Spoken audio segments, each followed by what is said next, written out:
Hey Summers, welcome back to another ProGuides video. If you love to win games without selling your soul to the meta, or you're just a hipster, then you're in the right place.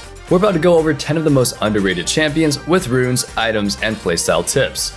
To keep it fair, we're going to be talking about 2 champions in every role. We feel like these champions are surprisingly strong and each of them shine under different circumstances. People aren't banning these champions, so you have a secret weapon ready at those placement games. Let's go ahead and start off with the top lane. The first champion on our list is Lulu. An oppressive range top who doesn't have terrible matchups, it's hard to lose lane as Lulu, especially when so many players are picking tanky and mobile top laners. She works as both a carry and a support, so we'll be going over 2 different builds for her before we jump into her playstyle. Before we get into Lulu's build path, there's a limited time discount over at ProGuides.com. From now until the 14th, you can pick up a ProGuides subscription for 20% less. And if you're trying to climb this season, you won't want to miss out on this deal. If you're going the carry route, you want to take Press the Attack, Presence of Mind, Legend Alacrity, Coup de Grace, Cheap Shot, and Eyeball Collection for your runes. You should start the game off with a Corrupting Potion, making it easy to poke down your opponents and keep your mana high. Then build a Nashor's Tooth. Your boots can be Berserker Grease or Lucidity boots depending on how often you need your abilities to peel. Finish off your build with Ludens, Zhonya's, Deathcap, and Lichbane. If you decided to build more supportive, your runes should be Airy, Mana Flow Band, Transcendence, Gathering Storm, Biscuit, and Time Warp Tonic. The Tonic, Biscuits, and Corrupting Potion will make laning a breeze as long as you avoid heavy trades and all-ins. Your item path should be Moonstone Renewer, Lucidity Boots, Sap of Flowing Water, and Redemption. Your last 2 slots are situational, so you can pick up a Mikhail's if you need to stop CC, or an Ardent if your hyper carry is strong. When playing Lulu top, make sure that you're using your range and poking whenever the enemy tries to farm. Your biggest strength is your ability to shove in waves and harass. Don't get too carried away and die to a gank though. Just make sure that you're warding river whenever you can and try to play around your jungler. Lulu's mid-game skirmishes are actually really strong, so try your best to group up for objectives and buff your allies. The next underrated top laner is Cassiopeia. She's a slower ramping top laner with a decent sustain and poke. Cass does really well in this tanky meta, shredding tanks with her poison and burn damage. Try to pick her up when you see a lot of melee champions on the enemy team, or for some powerful disengage tools. For your runes, you want to take Conqueror, Presence of Mind, Legend Tenacity, Coup de Grace, Taste of Blood, and Ravenous Hunter. You should start off with Tyr and then buy Liandry's, Demonic Embrace, Seraph's Embrace, Void Staff, and Deathcap. Feel free to switch out Deathcap for Zhonya's if you're getting bursted super hard. When you hit level 3, put 2 points into your E unless you know that you'll be using your W against the dash. Your E's poison increases by a huge amount of damage with every point that you put into it, so it's usually worth it to delay your W.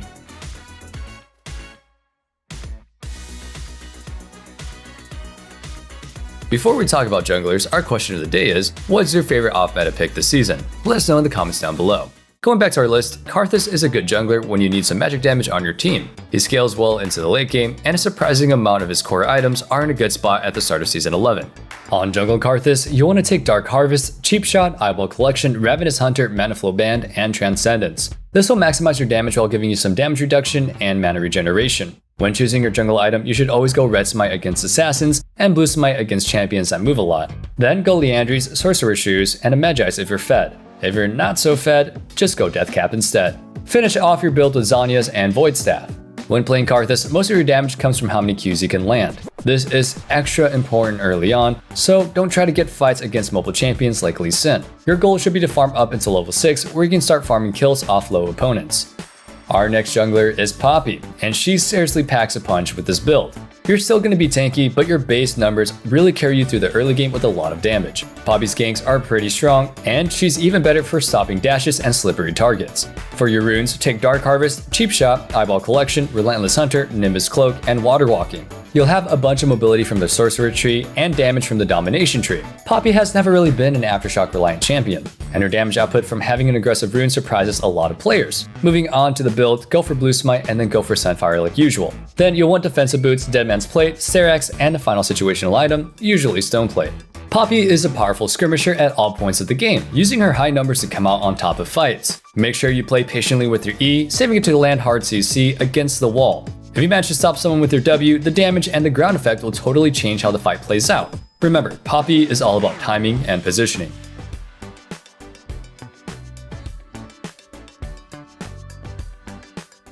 Moving on to the mid laners, Aurelion Sol is the first one flying under the radar. Despite not being played much, he's actually doing really well when he's picked by people who main him in high elo. His roam potential, wave clear, and consistent damage will make him a solid pick once you learn his mechanics. He's one of the best Imperial Mandate users, so if you like having a massive 2-item power spike, Soul is your guy. For your runes, take Phase Rush, Mana Flow Band, Celerity, Gathering Storm, Conditioning, and Overgrowth. These will give you sustain and a lot of tankiness once you hit the 12-minute mark. Most souls like to start with Corrupting Potion, then a Dark Seal, and Defensive Boots. Your Dark Seal can be sold or upgraded depending on how well you're doing that game. Make sure that you buy Realize and then Imperial Mandate, otherwise you won't be doing enough damage to stay relevant in the game. Finish off your build with Demonic Embrace, Void Staff, and Death Cap. You can substitute Azanias if needed. If you don't use your W to its maximum efficiency, starting Q at level 1 isn't such a bad idea. Your Q is way safer to use in unfamiliar matchups, making it easier to shove wave without trying to maneuver around your opponent. Try to shove in the wave and roam as often as you can, and this will help you get your lanes ahead and snowball the game. Everyone's favorite tank turns out to be a pretty good pick in the mid lane. Malphite doesn't need to build AP to be a good mid laner. He's an amazing counter pick, doing well against other melee mid laners like Zed and Talon. If you're facing a long range mage, you can just focus on farming. The best Malphites go Comet, Mana Flow Band, Transcendence, Scorch, Bone Plating, and Overgrowth for the runes. You should always switch Bone Plating for a second wind if you're facing a ranged champion. For your build, start Doran's Ring for the damage and mana. Your core items are Sunfire, Defensive Boots, Thornmail, and Stoneplate. You should try and round out your build depending on what the major source of enemy damage is. As Malphite, try to land Qs with the cooldown of your Mana Flow Band. This way, you won't run out of mana super fast, and every Q will be a meaningful trade. Do your best to dodge whatever harass is sent your way while farming. When you hit level 6 and the enemy laner is around 60% HP, your full combo will probably kill them.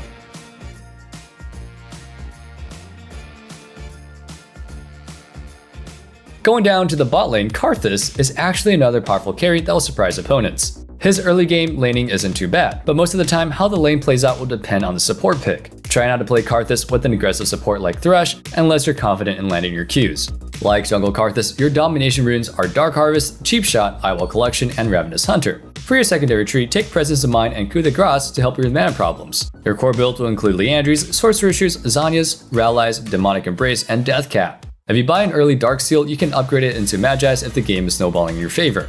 Karthus bot builds like playing a middle lane mage, utilizing your E and W to slow enemies and dealing damage without even touching them. Focus on landing your Qs and try to die close to the rest of your team. If you make it out the lane without losing too hard, the mid and late game will be extremely easy. Don't tilt, and remember to look for those low enemies.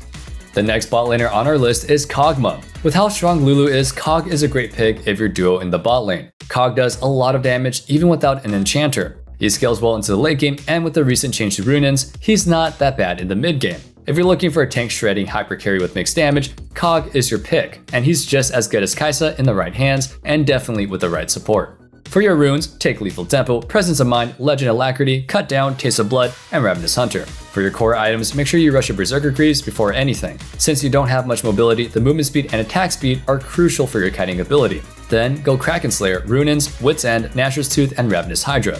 This build does a lot of damage once you finish your Wit's End. If you're mostly fighting one target, you can go for Phantom Dancer over Runins. A lot of players don't actually respect your W damage, so make sure you use it as soon as you're committing to a trade.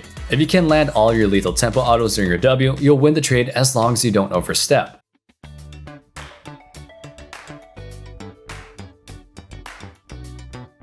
Last but definitely not least, let's talk about some underrated supports. Our first pick is Anivia. A rarely picked but insanely dominant choice, Anivia acts like a Nico support, but with more sustained damage and area denial. Once you're level 6, it's crazy how fast you can help your ADC shove waves. For runes, go Electrocute, Taste of Blood, Eyeball Collection, Relentless Hunter, Presence of Mind, and Coup de Grace. Presence of Mind really helps your mana issues, and Electrocute gives you a nice chunk of damage. Your core item should be Spell Thieves and early tier Imperial Mandate, Boots of Swiftness, Seraphs, and Zhonya's. Don't feel bad about getting Zhonya's before Seraphs if you need surviving the burst. Before you play Anivia, take some time to get used to her W and how it moves enemies. Once you nail this down, you can definitely trap your ADC if you're getting ganked to make your own safety and run away. I'm totally kidding. You can land your Q by forcing the enemy into the path with your wall.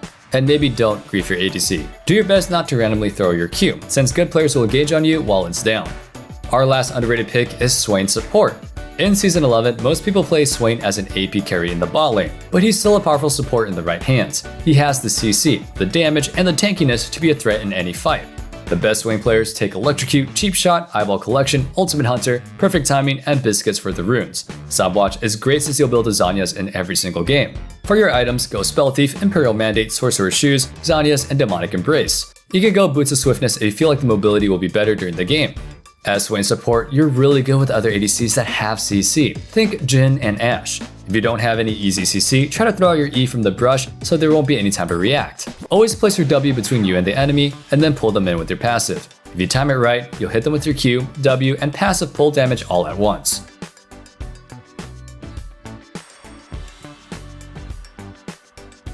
That's going to be wrapping up our list for 10 underrated champions in patch 11.1. These are strong champions once you get the hang of them, and some of them are barely banned.